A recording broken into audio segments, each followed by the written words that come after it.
I should have known something was wrong the moment my father's secretary called that Sunday afternoon. Her voice was tight-clipped in a way that suggested she'd been given very specific instructions.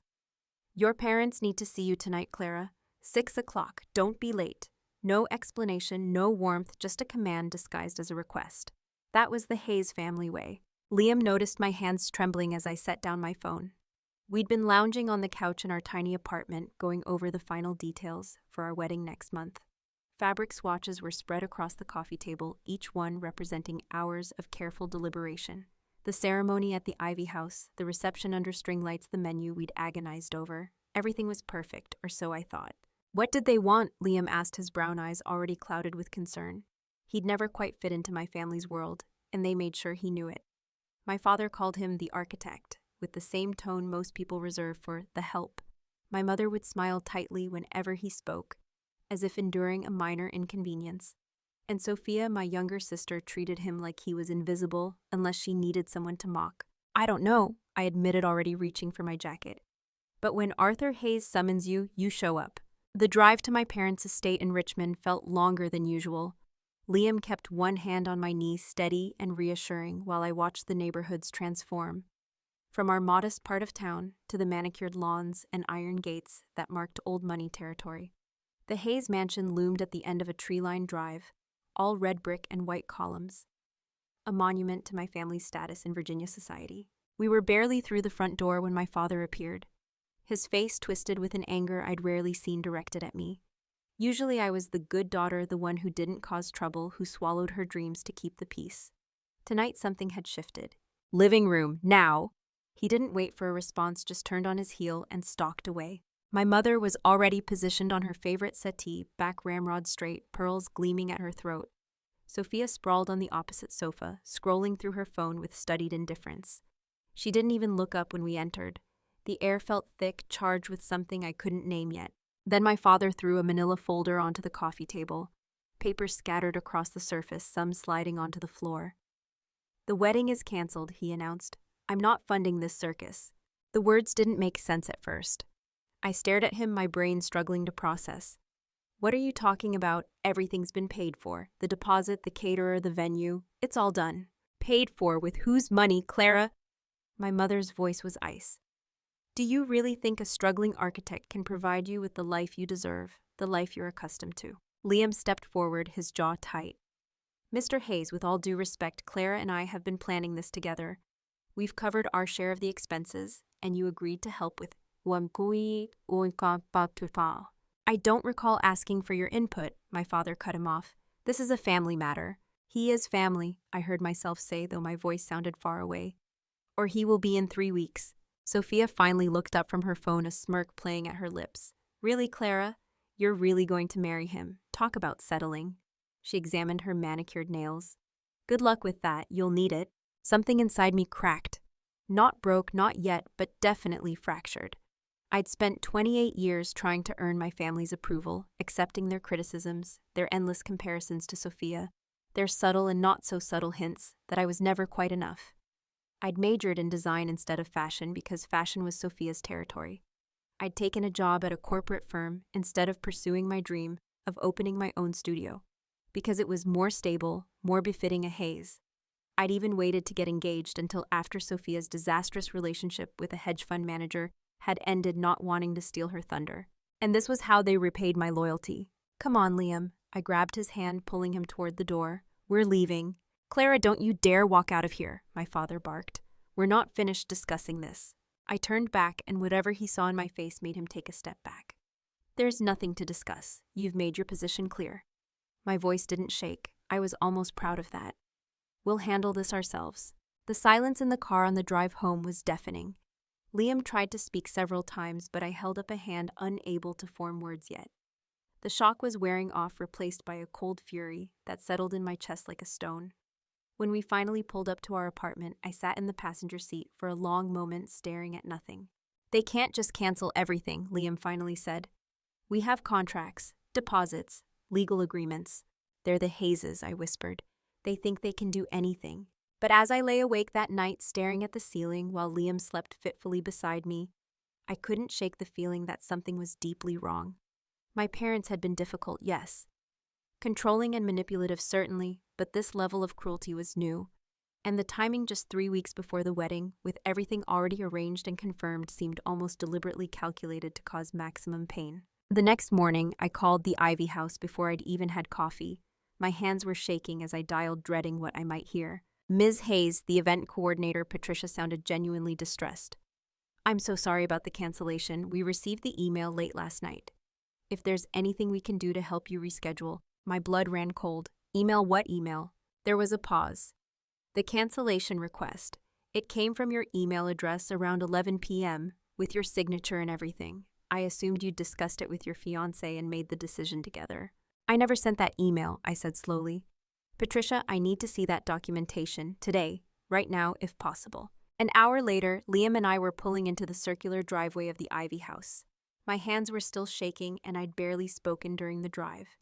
The venue looked even more beautiful in the late morning light, its honey-colored stone walls practically glowing, the ancient oak trees casting dappled shadows across the manicured lawn.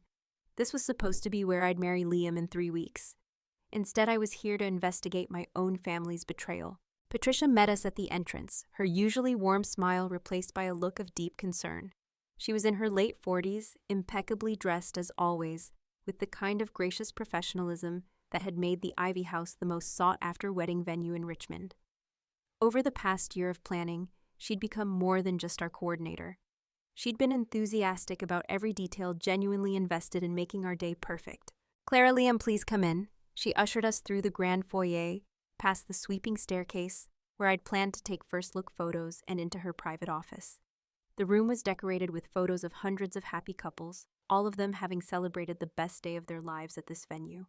I felt a sharp pang of grief for what I was losing. We sat in the plush chairs across from her desk. Patricia seemed to be gathering herself, choosing her words carefully. "I want you to know that in 15 years of doing this job, I've never experienced anything like what happened last night. When I got that email, I was shocked. You'd been so excited, so engaged in every aspect of the planning. The sudden cancellation didn't make sense." "What time did the email come through?" I asked, pulling out my phone to take notes. My journalist instincts, honed from years of research for design projects, were kicking in. 11:17 p.m., Patricia said, consulting her own notes. "It came from your email address, the same one we'd been corresponding through for months." The subject line read, "Immediate cancellation request," and the body was brief, professional but cold. Nothing like your usual warm tone. She opened a folder on her desk, thick with papers, and slid it across to us. "This is everything. The original email, the cancellation form that was attached, and all the subsequent correspondence about the refund." I pulled the folder closer, my heart pounding. The first page was a printout of the email. I scanned it quickly, and something immediately felt wrong.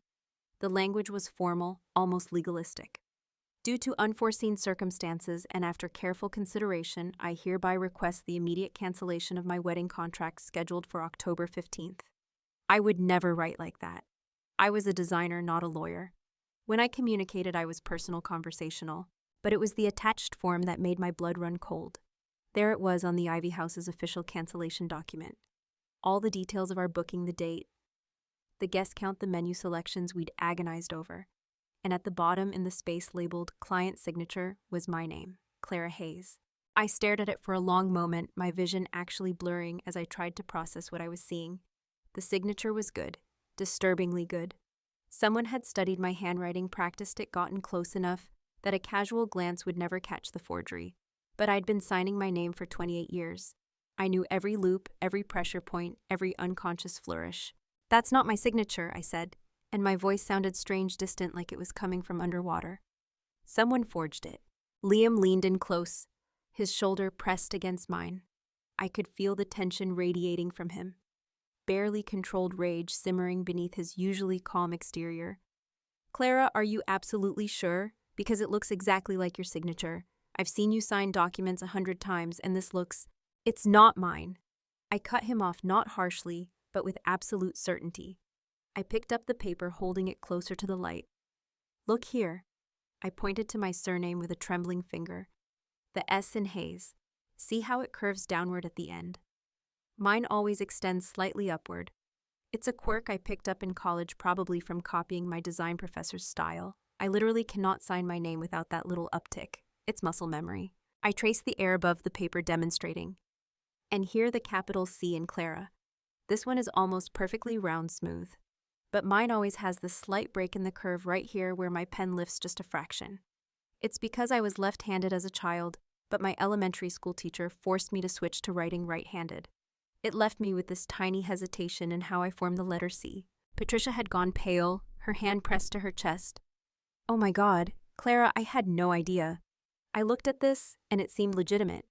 The email came from your account, the signature looked right. It's sophisticated, Liam said, and there was a hard edge to his voice I rarely heard. Whoever did this didn't just scribble your name. They studied your signature, practiced it, got it close enough to fool anyone who wasn't you. I set the paper down, my hands now shaking so badly I had to clasp them together. Patricia, I need to know everything. When did you receive this? Who have you spoken to about it? What happens next? She took a steadying breath and pulled her laptop closer. The email came at 11:17 last night, like I said. I saw it first thing this morning when I got to the office around 8. I called the phone number I had on file for you immediately, but it went straight to voicemail. I left a message asking you to call me back urgently. I never got it, I said. My phone's been working fine all morning. Patricia frowned, checking her screen. I called. She read off the number and my stomach dropped. It was my number, but one digit was different. Wait, that's not right. Let me check the original contract. She pulled out another file, and we all saw it at the same moment. Someone had gone into the digital system and changed my phone number. Just one digit subtle enough that no one would notice unless they were looking for it. This is premeditated, Liam said, his voice tight with anger. This wasn't some impulsive decision. Someone planned this, covered their tracks, made sure you couldn't be easily reached to dispute it. My mind was racing, trying to put the pieces together. Who had access to my email? I didn't use the same password for everything, but my family knew my general patterns. My mother had set up my first email account years ago. She taught me her system for creating passwords, phrases based on family names and dates. Had I been using variations of the same formula all this time? Patricia, I managed to say, though my throat felt tight. You said something about a refund. What refund? Her expression became even more troubled. Yes, that's the other concerning thing. When you booked the Ivy House, you paid a deposit of $25,000.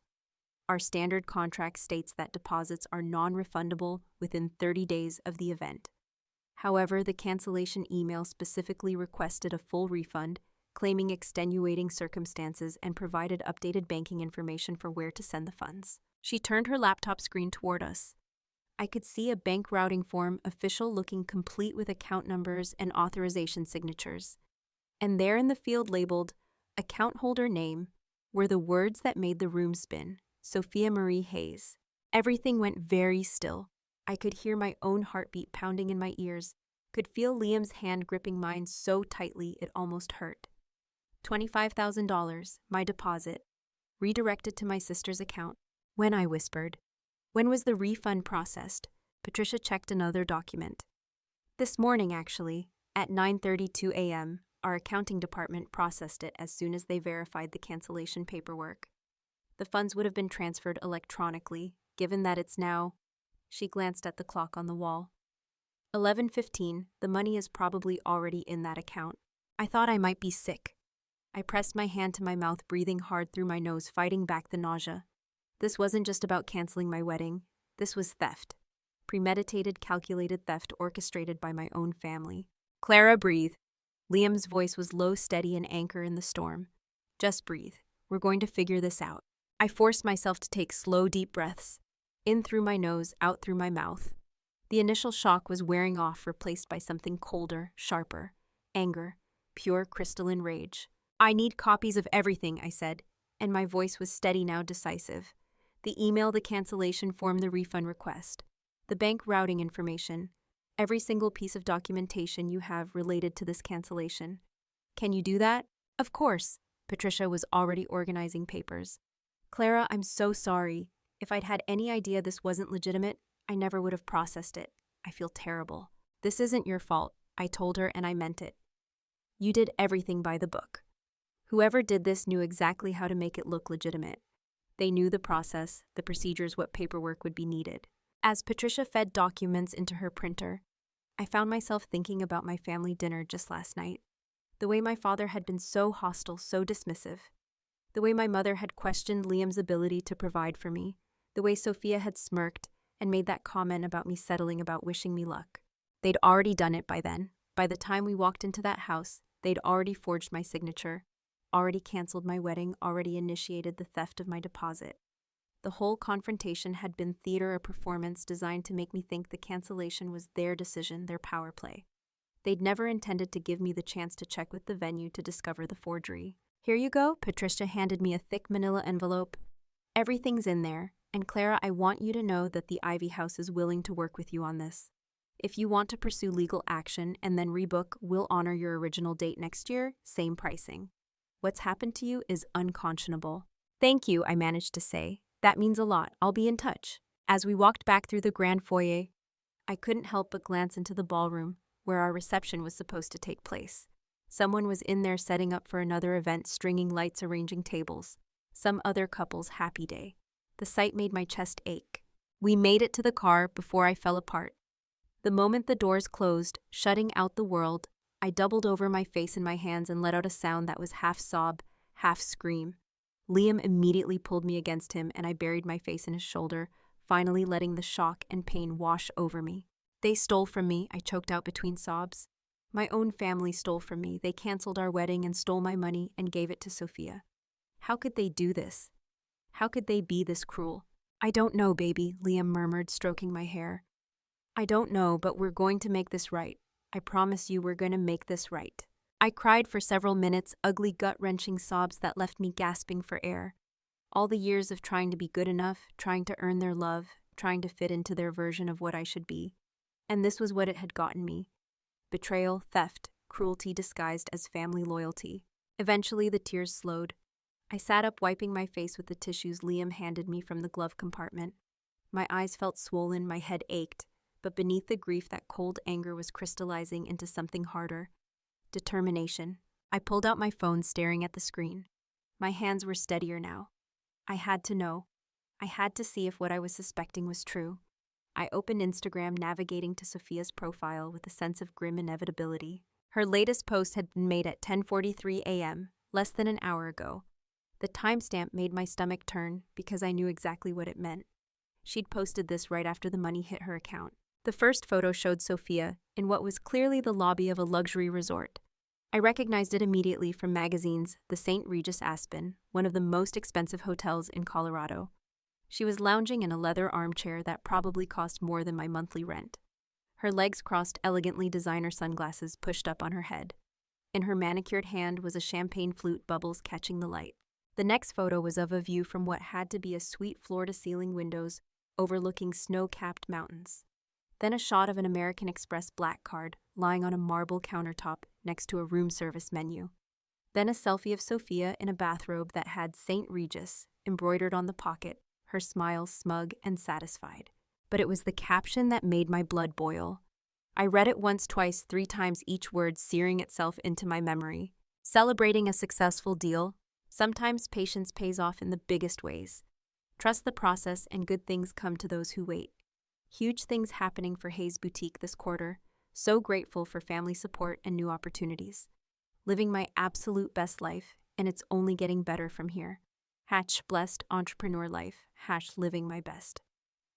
Life, #businesswoman, success mindset, luxury lifestyle, work hard, play hard. The hashtags alone were nauseating, but it was the phrases that cut deepest. Sometimes patience pays off in the biggest ways. Trust the process. Grateful for family support. She was bragging. She was literally bragging about stealing from me, coded in the language of Instagram influencer success. The post had been up for 30 minutes and already had over 300 likes and dozens of comments. People congratulating her, asking about her business deals, expressing envy at her glamorous lifestyle. And she was eating it up, responding to comments with emojis and vague hints about exciting announcements coming soon. I felt Liam go rigid beside me. He'd leaned over to read the screen, and I watched his expression transform from confusion to understanding to pure fury. She posted this today, he said, his voice dangerously quiet. The same morning your wedding was canceled. The same morning she received your $25,000. She's celebrating, I said, and I was almost surprised by how calm I sounded. The tears had stopped. I felt cold, detached, like I was watching this happen to someone else. She's celebrating stealing from me. She's posting about it on social media like it's some kind of victory. Liam took the phone from my hands gently but firmly. Clara, this is evidence. This timestamp, this caption, the timing of everything. She's essentially confessing. He was right. The pieces were falling into place, forming a picture of conspiracy and premeditation. My parents had engineered the confrontation last night, setting the stage. Sophia had probably already been in Aspen by then, waiting for the money to clear. The email had been sent at 11 p.m., timed perfectly to hit Patricia's inbox after business hours, but early enough to be processed first thing in the morning. The refund had been expedited, transferred electronically to ensure speed. This had been planned, carefully, meticulously planned. My phone buzzed in Liam's hand, making us both jump. A text message from an unknown number. Be careful with your sister's boutique. It's not what it seems. Below that, another message appeared. My name is Marcus Vance. I'm a wholesale supplier. Your sister owes me over $80,000 and has been making promises about a family investment coming through. I saw the news about your wedding cancellation, and I'm starting to wonder if those two things are connected. If you want to know what she's really been doing with her business, call me. A phone number followed. I stared at the messages, my mind spinning. A supplier, $80,000 in debt. Promises about family investment. The wedding cancellation that would prevent me from accessing my trust fund. A trust fund my parents controlled, money that could be used to bail out Sophia's failing business. Oh my God, I breathed. Liam, this is bigger than just the wedding deposit. This is about my grandfather's trust fund. He looked at me confused. What trust fund? I realized I'd never told him. My grandfather had died when I was in college, and I'd been told that everything had been left to my parents to manage. I'd assumed any inheritance I might receive would come later, much later, if at all. But now, with sudden, sickening clarity, I remembered something. There had been a conversation years ago at the funeral. Uncle Ben had pulled me aside, told me my grandfather had made special provisions for me in his will, but my father had interrupted before Ben could explain, had said it wasn't the right time, that we'd discuss it later. And I'd been so lost in grief, so young and trusting, that I'd never followed up. We need to call Uncle Ben, I said urgently, right now, and then we need to call this Marcus Vance. Because I think my family hasn't just stolen $25,000 from me. I think they've been stealing from me for years. Liam started the car, his jaw set with determination. Where are we going? Somewhere we can think clearly, I said. Somewhere private. Because we're not calling the police yet. Not until we understand the full scope of what they've done. Clara, listen to me. I grabbed his hand, making him look at me. If we go to the police now with just this, what do we have? A forged signature that's sophisticated enough to require a handwriting expert to disprove. An email that came from my account which my family could claim I gave them access to. A canceled wedding that they could spin as family concern for my well-being. Yes, the money went to Sophia's account, but she could say it was a loan, a family transaction, something we'd agreed to. I was thinking it through as I spoke, seeing the case from every angle. My family has money, or at least they appear to. They have lawyers, they have connections. If we rush in now, they'll build a defense, they'll close ranks, they'll make me look like a vengeful daughter trying to punish her family for not approving of her marriage. Liam's expression shifted as he understood. But if we investigate first, if we gather evidence, build an airtight case, then we don't just get justice for the wedding cancellation, I finished. We expose everything, whatever they've really been doing, however long they've been doing it, we bring it all into the light. He pulled out of the parking lot, heading toward our apartment.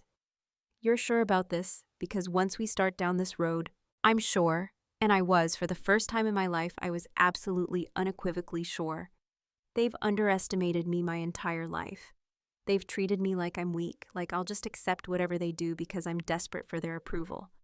But they made a mistake this time. What mistake? I looked down at the envelope full of evidence in my lap, at my phone showing Sophia's smug, champagne-fueled celebration at the message from Marcus Vance, promising more revelations about my family's dealings. They pushed me too far, I said quietly. They finally pushed me too far. And now they're going to learn that the quiet daughter, the compliant one, the one who always backed down, has limits. And they just crossed every single one. That's when I remembered Uncle Ben. My father's younger brother had always been the black sheep of the Hayes family, precisely because he'd chosen conscience over convenience. He'd walked away from the family business years ago after a dispute with my father over ethical practices. He rarely attended family gatherings anymore, but he'd always been kind to me in his quiet way. I called him that afternoon. "Uncle Ben, I need your help. Something's happened and I think you might know more about it than I do." There was a long silence on the other end of the line, then heavily, "I was wondering when you'd call. Clara, sweetheart, we need to talk. In person. There's something about your grandfather's will that you need to know."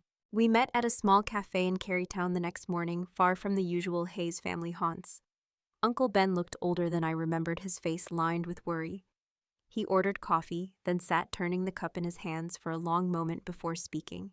"Your grandfather loved you very much," he began. "More than your parents realized, I think.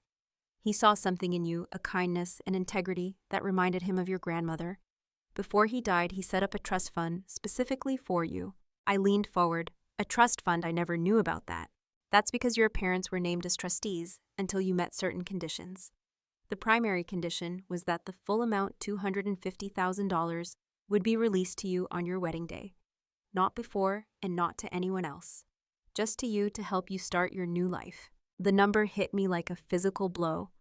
$250,000, a fortune especially for someone like me who'd been living paycheck to paycheck despite my family's wealth. I'd always assumed that whatever inheritance I might receive would come much later, if at all. Sophia had always been the favorite, the one who'd get the lion's share. "Uncle Ben, if my parents are the trustees, that means they've had control of this money since grandfather died. That was 4 years ago." "Yes," his face was grim. "And I've been trying to get access to the trust documents for months now. Your father has been stonewalling me at every turn. But I have a friend who works in banking. He was able to get me this." He slid a folder across the table. "These are account statements for the trust. Clara, you need to prepare yourself." My hands trembled as I opened the folder. The first page showed the original balance, $250,000 deposited 4 years ago. But as I flipped through the subsequent statements, I watched the numbers steadily decrease. $50,000 withdrawn for family vacation expenses, $20,000 for home renovations, $30,000 for educational investments. The descriptions were vague, but the pattern was clear. My parents had been systematically draining my inheritance, treating it like their personal piggy bank. And then I saw it. Multiple transfers, each for $15,000 to $20,000, all going to the same recipient, Hayes Boutique, LLC, Sophia's store. "They've been funding her business with my money," I whispered, "for years." Uncle Ben reached across the table, gripping my hand. "I'm so sorry, sweetheart. By my calculation, there's maybe $70,000 left in the trust. The rest has been diverted. And if you'd gotten married as planned, they would have been legally obligated to turn over what remained and face questions about where the rest went." The full picture crashed over me like a wave. My parents hadn't canceled my wedding out of any concern for my future or disapproval of Liam. They'd done it to prevent me from claiming what was rightfully mine, to buy themselves more time to cover up what they'd stolen. And Sophia had been complicit, living off my inheritance while posting photos of her glamorous lifestyle on social media. "I need to talk to this Marcus Vance," I said, pulling out my phone. "He reached out to me yesterday. I think he knows something about Sophia's business." Marcus agreed to meet me that same afternoon at a coffee shop in Scott's Addition. He was younger than I expected, maybe early 30s, with the exhausted look of someone who'd been fighting a losing battle for too long. "Thank you for contacting me," he said as we sat down. "I wasn't sure if you'd respond. I know the Hayes family doesn't like people who make waves." "What do you know about my sister's boutique?" I asked directly. He pulled out his own folder, much thicker than Uncle Ben's. "I'm a wholesale supplier of designer goods. About 2 years ago, Sophia approached me with a business proposal. She wanted to stock her store with high-end items, but said she needed credit terms while her family investment came through. She was very convincing, very polished. Talked about the Hayes name, your father's connections." "Let me guess," I said bitterly. "The investment never materialized." "Oh, it did. In dribs and drabs. Just enough to keep me from taking legal action, but never enough to clear her debt. She owes me over $80,000 now. But here's the thing." He leaned forward. 2 weeks ago, she contacted me and said she'd have the full amount soon. She was cocky about it, actually. Said, and I quote, "Just have to delay a few trivial things, and the money will come through. Family politics, you know how it is." The room seemed to tilt. Delay a few trivial things, like a wedding, like the release of a trust fund. "Do you have that in writing?" I asked, my voice barely above a whisper. "Text messages, emails, all saved." He pushed a flash drive across the table. "I was planning to sue, but then I saw the article about your wedding being canceled and your name came up. I did some digging and I started to wonder if maybe Sophia's sudden confidence about paying her debts had something to do with you. I took the flash drive with shaking hands. Marcus, would you be willing to testify to all of this officially? Absolutely. She's defrauded me and several other suppliers. We're all ready to speak up if someone actually holds her accountable. That night, I sat at my kitchen table with Liam surrounded by documents. Bank statements, emails, text messages, forged signatures, testimony from Marcus and 3 other suppliers Sophia had scammed. The evidence of my family's betrayal was overwhelming.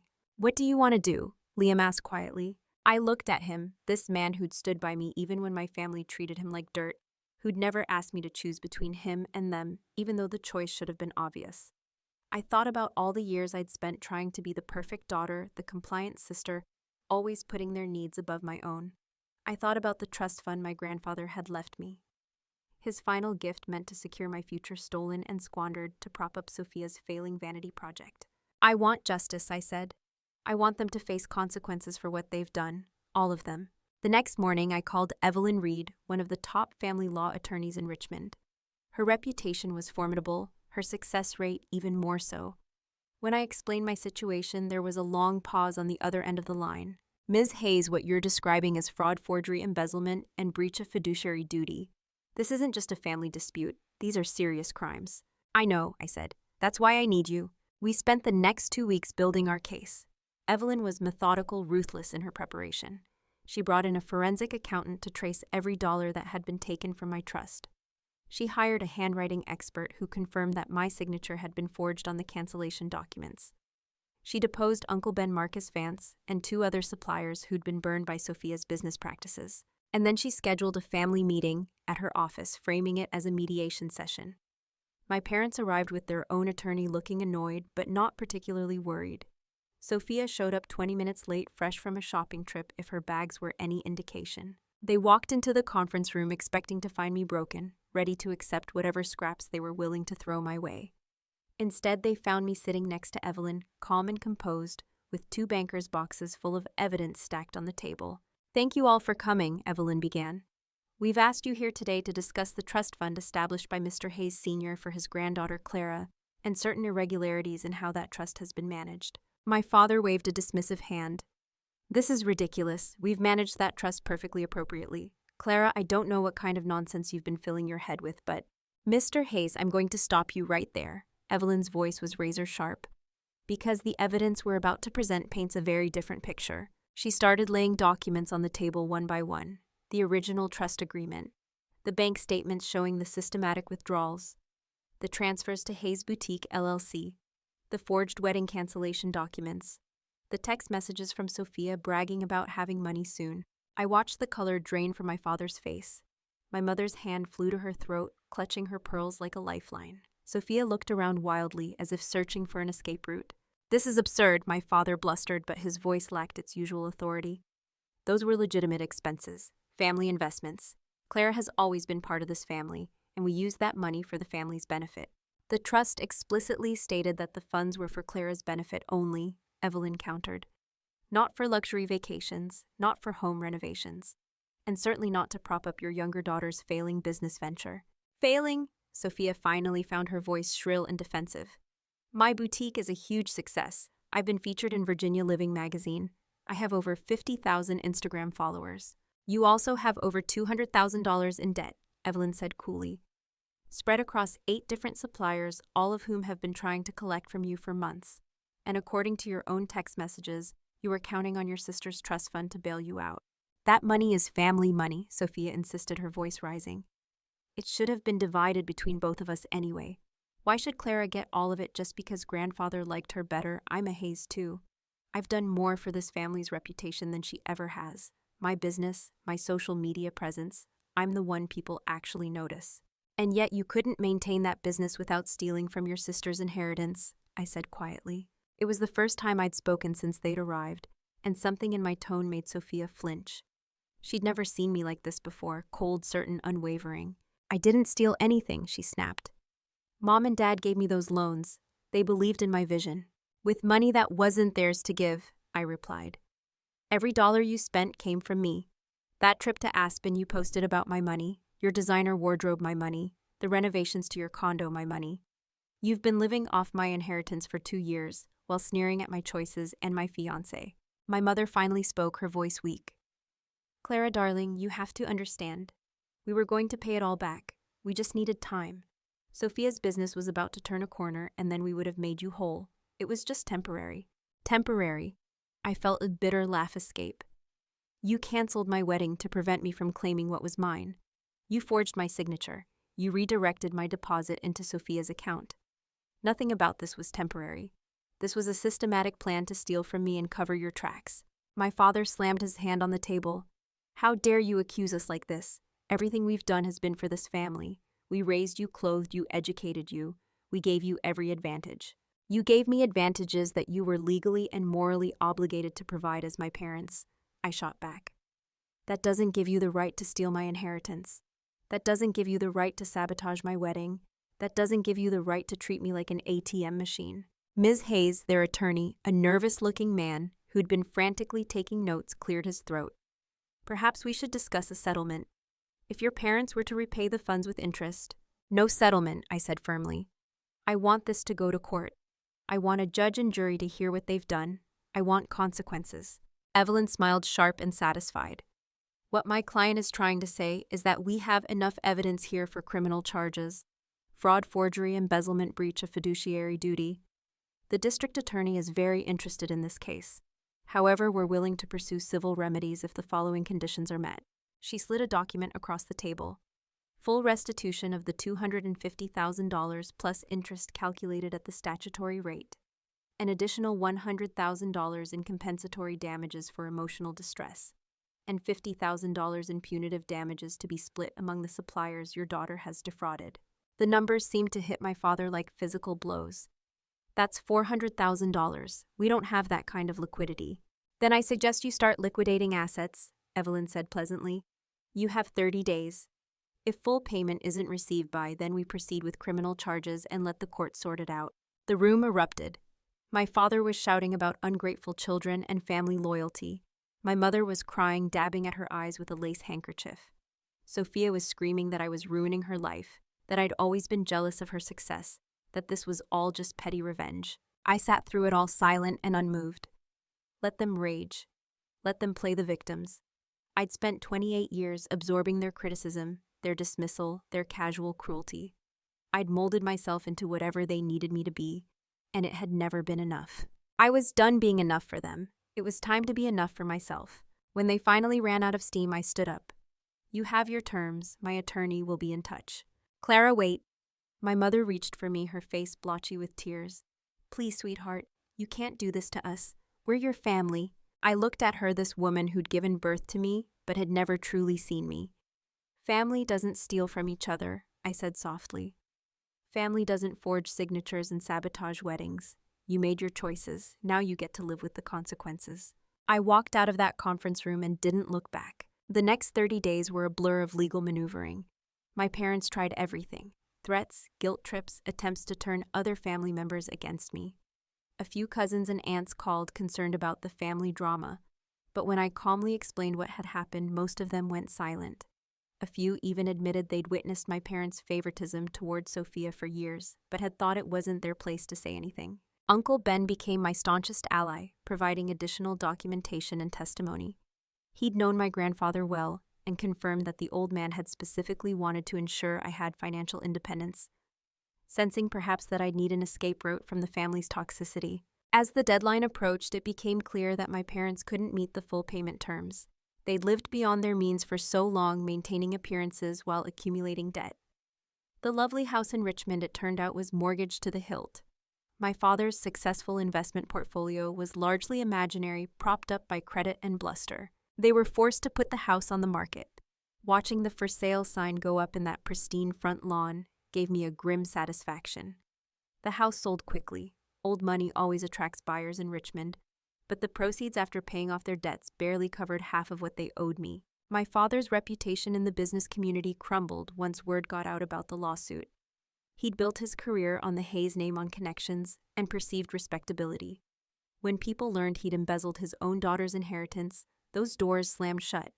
He ended up taking a job at a mid-level firm, a humiliating step down for a man who'd always considered himself king of his domain. My mother, who'd never worked a day in her adult life, had to get a job at a high-end boutique. The irony wasn't lost on anyone. She was now working retail, surrounded by the kind of luxury she could no longer afford catering to women who'd once been her social equals. But it was Sophia's downfall that was most spectacular. Once Marcus Vance and the other suppliers saw that I was serious about pursuing legal action, they came forward with their own lawsuits. Sophia's boutique, already hanging by a thread, collapsed entirely. She had to declare bankruptcy, and the boutique was shuttered within weeks. The Instagram influencer lifestyle evaporated overnight. She had to sell off her designer wardrobe, her luxury handbags, everything she'd accumulated with my stolen inheritance. The apartment she'd renovated was foreclosed on. She moved into a rundown studio in a questionable neighborhood, the kind of place she used to mock. Her social media presence, once her pride and joy, became a source of schadenfreude for her former followers. People who'd envied her glamorous posts now watched with undisguised glee as her life unraveled. She stopped posting entirely after a few weeks, unable to maintain the pretense. But here's what surprised me. I didn't feel the vindictive joy I'd expected. Watching my family's lives implode was satisfying in a way. Proof that actions have consequences, but it was also exhausting. I was tired of carrying anger, tired of letting their toxicity poison my life. I made a decision. I'd done what I needed to do to secure justice. Now it was time to focus on building something new. Liam and I postponed our wedding, but only for a few months. We wanted to do it right this time on our own terms, without the shadow of my family hanging over us. We chose a small vineyard in the countryside about an hour outside Richmond. The venue was intimate, rustic, nothing like the grand affair at the Ivy House, and it was absolutely perfect. Uncle Ben walked me down the aisle. He'd earned that honor through his loyalty and honesty. Our guest list was small. Liam's family, our close friends, a few cousins who'd supported me through the lawsuit. My parents and Sophia weren't invited. I'd sent them each a brief email letting them know about the wedding, but making it clear they wouldn't be welcome. My father responded with a curt message about family betrayal. My mother sent a long, rambling email full of guilt trips and passive-aggressive comments about how she'd always dreamed of seeing me married. Sophia didn't respond at all. I deleted all 3 emails and didn't think about them again. The wedding itself was beautiful in a way that had nothing to do with expensive flowers or designer dresses. It was beautiful because it was honest. Because every person there genuinely cared about us. Because Liam and I stood in front of our loved ones and promised to build a life based on respect and partnership, not obligation and manipulation. During the reception, Uncle Ben pulled me aside. "Your grandfather would be so proud of you," he said, his eyes misty. "He knew you had steel in your spine. That's why he left you that trust fund. He wanted you to have the means to stand up for yourself when the time came." "I wish I'd known him better," I admitted. "I was so young when he died." "He knew you," Uncle Ben assured me. "He saw the real you underneath all the pressure your parents put on you to conform. He told me once that you were going to surprise everyone someday. Turns out he was right." With the restitution money, eventually paid in full through the sale of assets and a court-ordered payment plan, I made another decision. I quit my job at the corporate design firm, where I'd been slowly dying of creative starvation. I used part of the money to lease a small studio space in Carytown, in one of those converted warehouses that had been transformed into artist lofts. Clara Hayes Designs opened 6 months after my wedding. It was terrifying and exhilarating in equal measure. I specialized in sustainable fashion, creating custom pieces for clients who valued craftsmanship over mass production. I was never going to be rich, not in the way my family measured wealth, but I was building something that was mine. The first year was hard. I worked 12-hour days, taught myself business management, made mistakes, and learned from them. Liam supported me through it all, never once suggesting I should play it safe and get a regular job. He understood in a way my family never had, that I needed to prove to myself that I could succeed on my own terms. Slowly, my client base grew. I got a few write-ups in local magazines, not for being a Hayes, but for the quality of my work. People started coming to me because they appreciated my aesthetic, my ethics, my attention to detail. I hired 2 part-time assistants, both young designers, like I'd once been hungry for a chance to do meaningful work. One afternoon, about 2 years after the wedding, I was working late at the studio when my phone rang. It was a number I didn't recognize, but something made me answer. "Clara," the voice was tentative, almost unrecognizable. "It's Sophia." I hadn't spoken to my sister since the lawsuit. My parents had made a few attempts to reach out over the past 2 years, mostly when they needed something, but Sophia had maintained radio silence. Part of me had assumed she'd written me off, completely too proud to admit what she'd done. "What do you want?" I asked, my voice carefully neutral. She paused, and I heard her take a shaky breath. "I wanted to apologize. I know it's too late. I know you probably don't want to hear from me, but I needed to say it.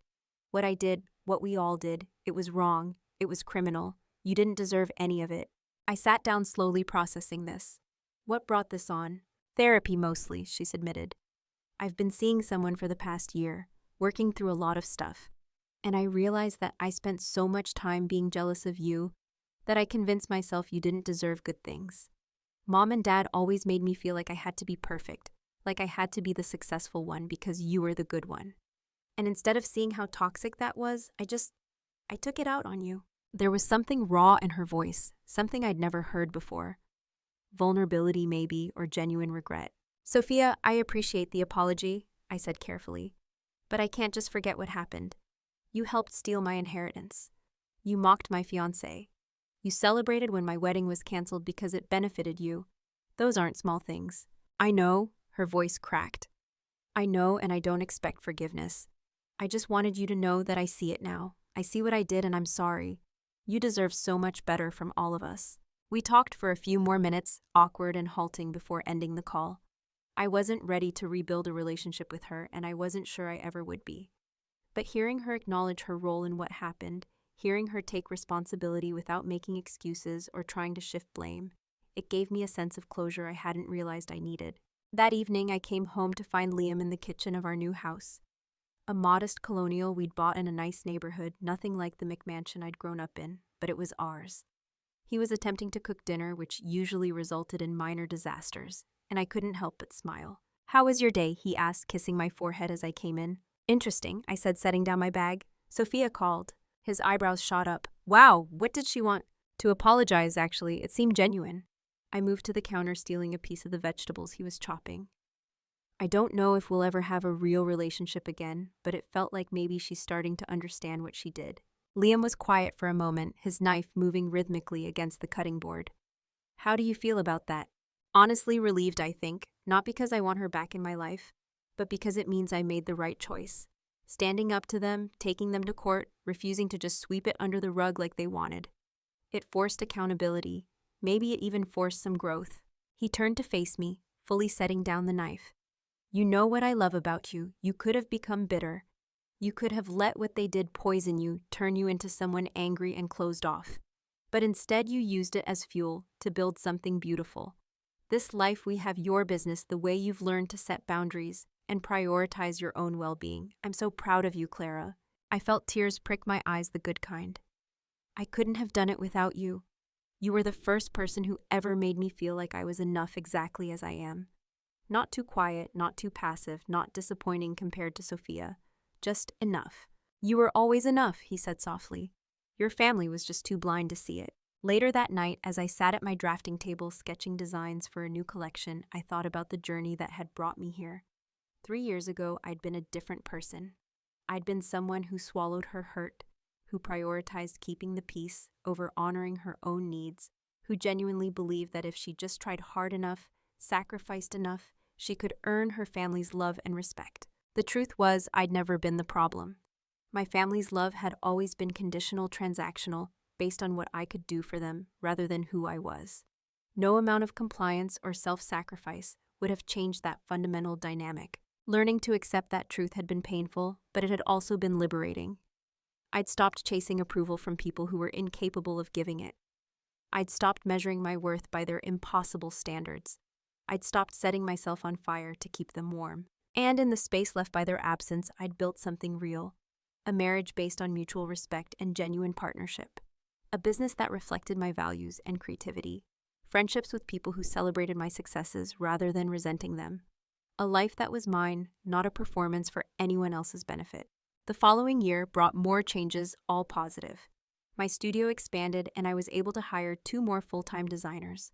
We landed a contract with a boutique hotel chain to design custom uniforms for their staff, a project that pushed my creativity in new directions.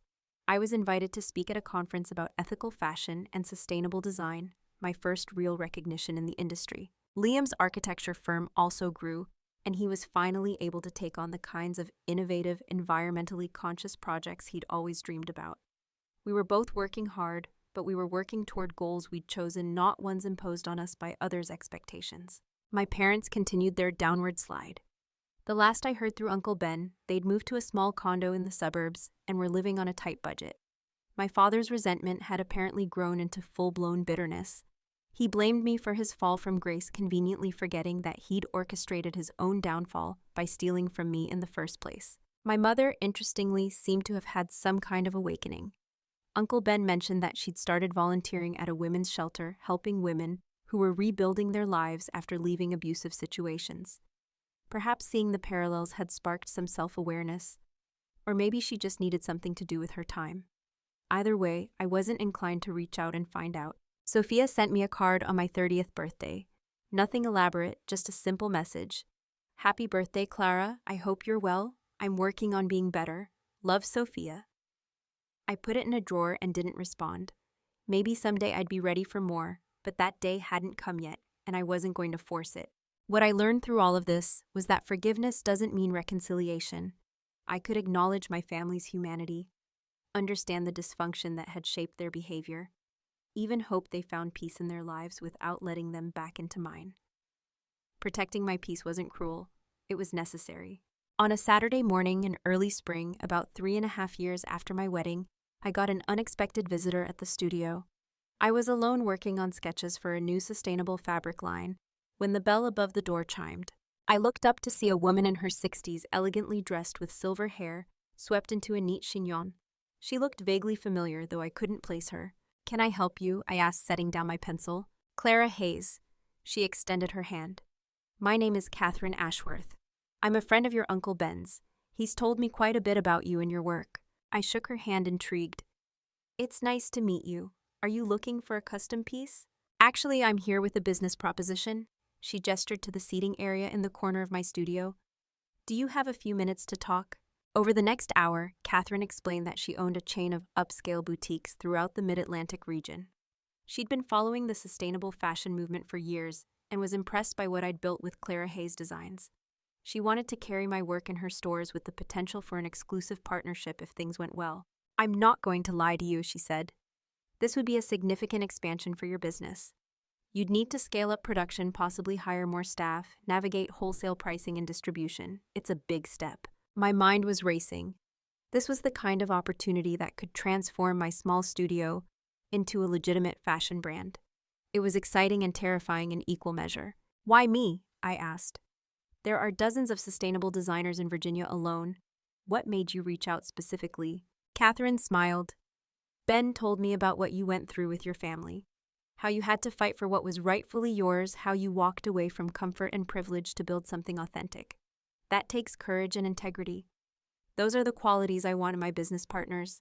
Plus," she added with a wink, "your designs are exceptional. That helps too." I took her business card, promising to think about it and get back to her within the week. After she left, I sat in my studio looking around at the space I'd built from nothing. The dress forms displaying my latest designs, the fabric swatches pinned to inspiration boards, the photos of happy clients wearing pieces I'd created specifically for them. This was my safe space, my sanctuary. Expanding meant risk, meant potentially losing some of the intimate hands-on control I'd maintained. But it also meant reaching more people, making sustainable fashion accessible to a wider audience, creating jobs for other designers. That night, Liam and I talked it through over dinner. He listened as I laid out the pros and cons, the opportunities, and the risks, never once telling me what to do. When I finally asked his opinion, he smiled. "I think you've been ready for this for a while," he said. "You've built a strong foundation. You have a clear vision and the skills to execute it.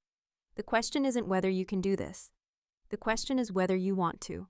"I do," I realized as I said it. "I really do. It's scary, but I want to see how far I can take this. I want to prove, not to my family, but to myself, that I can build something significant on my own terms." I called Catherine the next day and accepted her offer. The next 6 months were a whirlwind of planning, hiring, production scaling, and legal paperwork. I brought on a business manager to handle the administrative side, while I focused on design and creative direction. We moved to a larger studio space, with room for more equipment and staff. My team grew to 8 full-time employees, each one carefully chosen, not just for their skills, but for their values and work ethic. I was determined to create the kind of workplace I'd always wished for: collaborative, supportive, where people were valued for their contributions and treated with respect. The launch of my line in Catherine's boutiques exceeded even her optimistic projections. Apparently, there was a hungry market for well-designed, ethically produced clothing at accessible price points. Within the first 3 months, we'd sold out of several designs and had orders for custom pieces backed up for weeks. A local magazine did a feature on my business focusing on the sustainable fashion angle.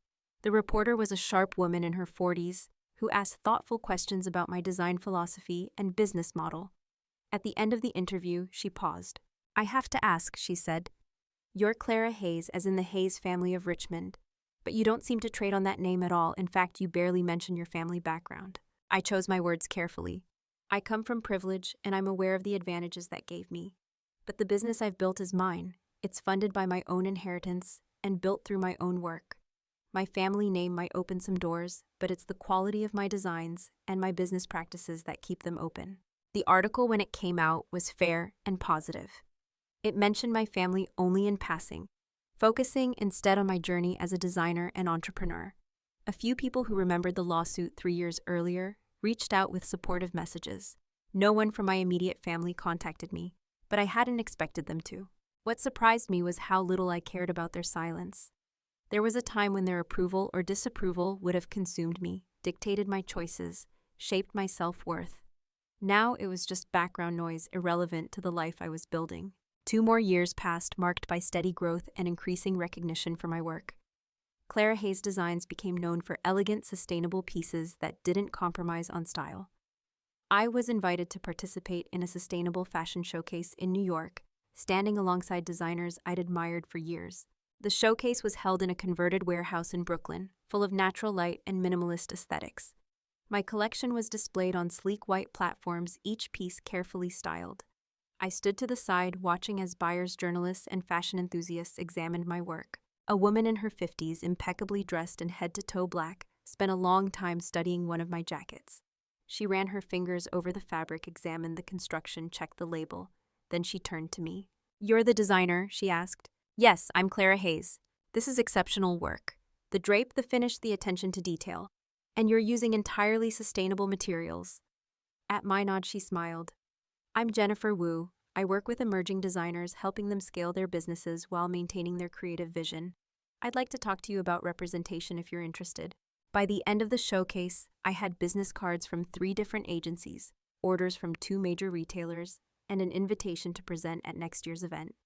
Walking back to my hotel that night, my feet aching in heels I wasn't used to wearing, I felt something I'd rarely experienced in my old life: pride.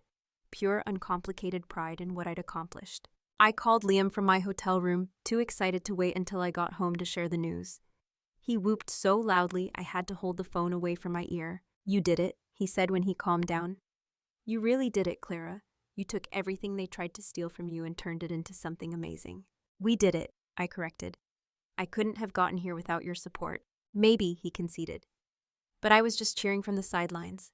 You were the one in the arena doing the work, taking the risks. This success is yours, babe. Own it." The conversation with Jennifer Wu led to a partnership that took my business to the next level. She helped me navigate the complex world of wholesale fashion, negotiate better deals with suppliers, and plan for sustainable growth. Within a year, Clara Hayes Designs was being carried in boutiques across 15 states. I was featured in several fashion magazines, not as a socialite or as someone trading on a famous name, but as a serious designer with a unique perspective. In interviews, I talked about sustainability, ethical production, the importance of supporting artisan craftsmanship. I never mentioned my family drama, though I was sure some journalists had done their research and knew about the lawsuit. On my 33rd birthday, Liam surprised me with a weekend trip to a cabin in the Blue Ridge Mountains.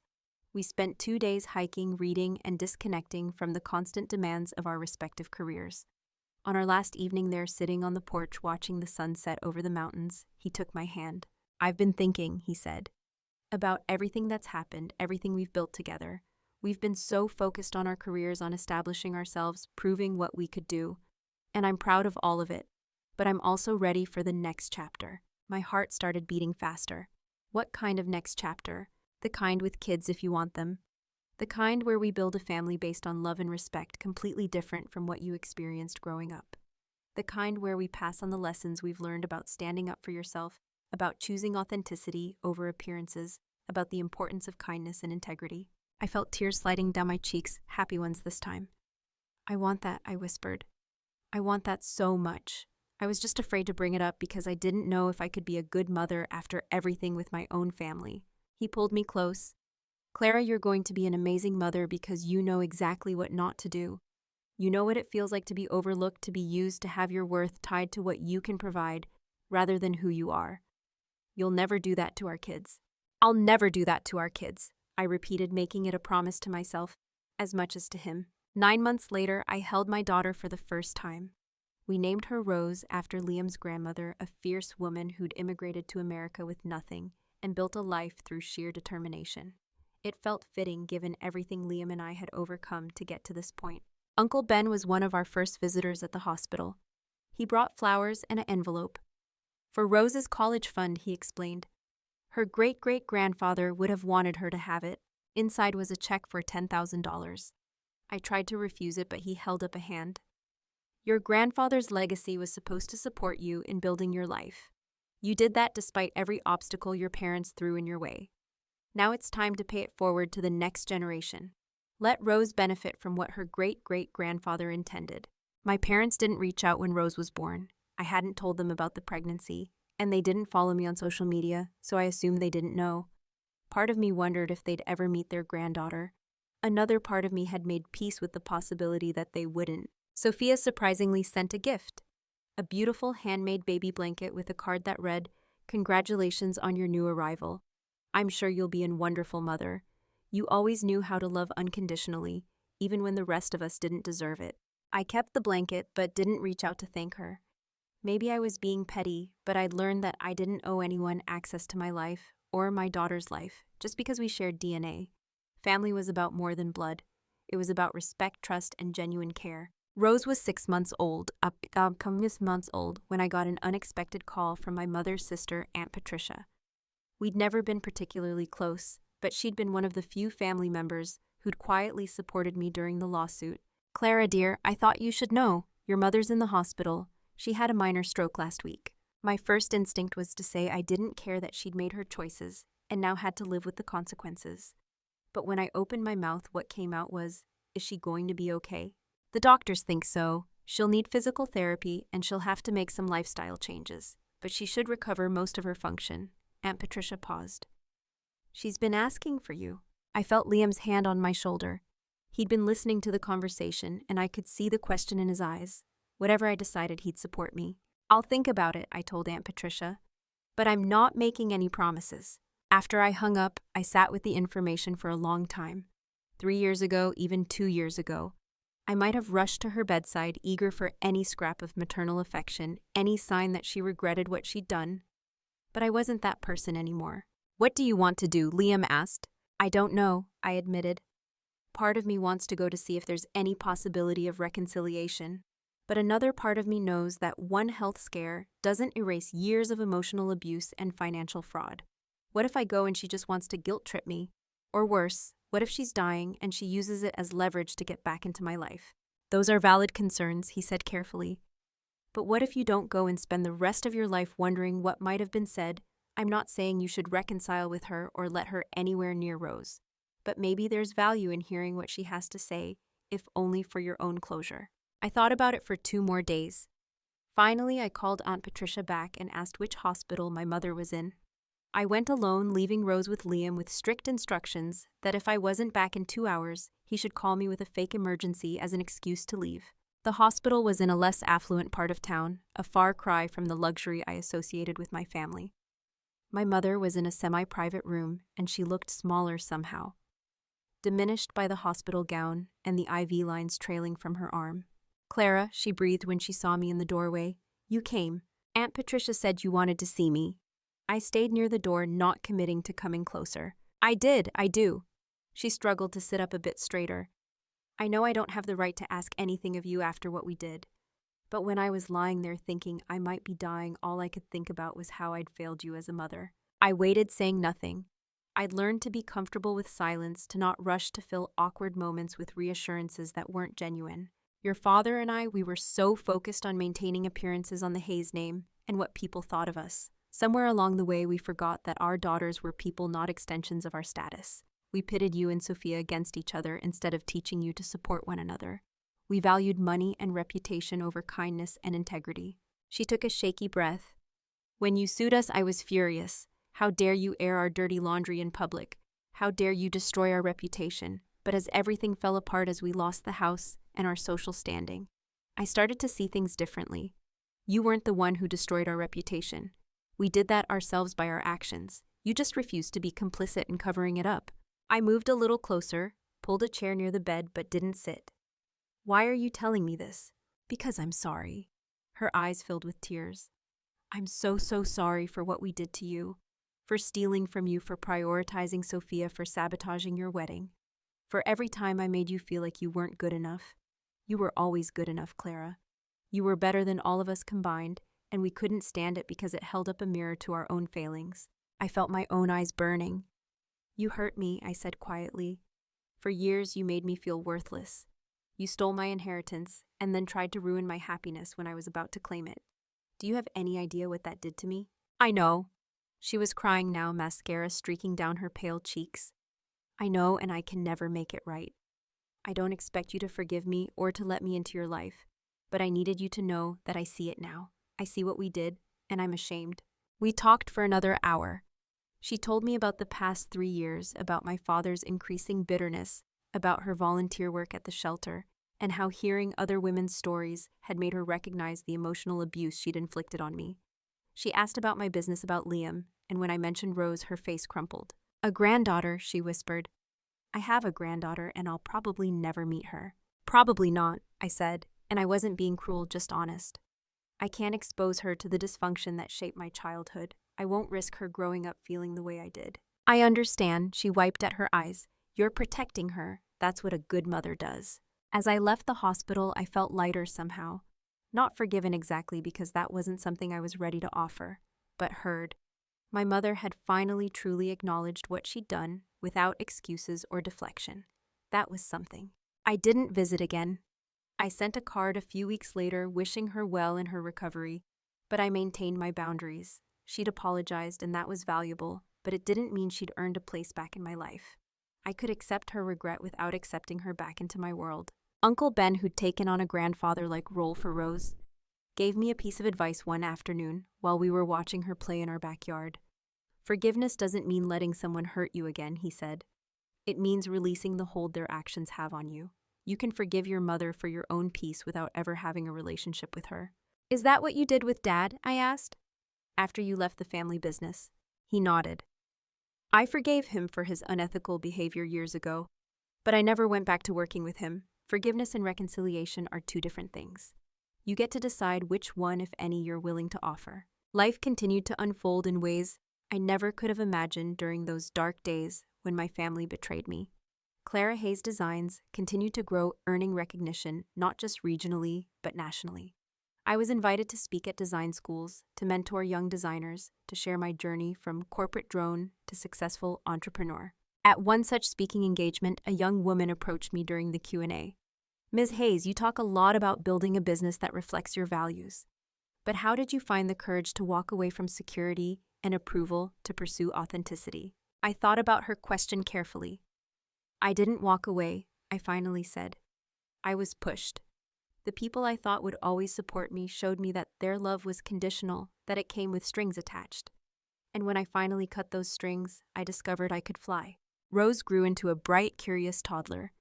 Watching her explore the world with such fearless enthusiasm healed something in me I hadn't realized was broken. I made sure to tell her every day that she was loved, that her worth wasn't tied to her achievements or her ability to make me proud. She was inherently valuable simply because she existed, simply because she was Rose. Liam and I talked about having another child, but we decided we were content with Rose. We wanted to give her our full attention to make sure she never felt overlooked or second best, the way I had with Sophia. On my 35th birthday, 5 years after my wedding, I threw a party at our house. Nothing extravagant, just close friends, Uncle Ben, Liam's family, and some of my employees who'd become friends. As I looked around at the people gathered in our backyard, laughing and talking and celebrating, I felt a profound sense of gratitude. This was my chosen family, not perfect, not without occasional conflict or misunderstandings, but fundamentally kind and supportive. They celebrated my successes without resentment. They supported me through challenges without keeping score. They loved me for who I was, not for what I could do for them. Sophia sent another card that year. Happy birthday, Clara. 5 years, clean and sober, finally getting my life together. I hope you're well. I sent back a brief note congratulating her on her sobriety. Maybe someday we'd be able to have a real conversation to build something resembling a sisterly relationship. But I wasn't holding my breath, and I wasn't pinning my happiness on that possibility. My father never apologized. According to Uncle Ben, he doubled down on his bitterness, blaming me for every misfortune that had befallen him. I'd made peace with the fact that he'd probably go to his grave believing he was the victim in our story.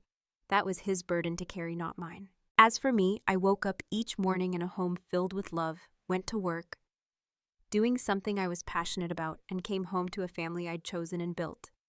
I had financial security earned through my own work friendships based on mutual respect and the knowledge that I'd stood up for myself when it mattered most. The girl who'd walked into her parents' mansion 5 years ago, desperate for approval and willing to sacrifice anything for family harmony, was gone. In her place was a woman who knew her worth, who set boundaries, who refused to accept less than she deserved. I'd transformed my family's circus into my own stage, and I was finally the star of my own show. Not because I'd sought revenge or because I'd crushed my enemies under my heel, but because I'd simply chosen to value myself enough to walk away from toxicity and build something better. That was the real victory. Not the money I'd recovered or the business I'd built, or even the apologies I'd received. The victory was in reclaiming myself and refusing to be diminished by people who should have lifted me up, in choosing authenticity over approval. And as I stood in my studio one quiet afternoon, Rose playing in the corner with fabric scraps, while I sketched my next collection, I realized something profound. I was happy. Not perfectly, not without moments of sadness or frustration, but genuinely deeply happy. I'd taken the worst betrayal of my life and used it as a catalyst for transformation. I'd faced down my demons, set boundaries with toxic people, and built a life that reflected my values, rather than someone else's expectations. The inheritance my grandfather left me had been stolen, but in fighting to reclaim it, I'd gained something far more valuable: self-respect, authentic relationships, and the unshakable knowledge that I could survive anything because I'd already survived the worst. That was my legacy, and it was one I'd earned every bit of through courage and persistence, and an unwavering belief that I deserved better. And every day and every choice I made, I honored that truth. I was Clara Hayes, designer, entrepreneur, wife, mother, and I was finally and completely enough.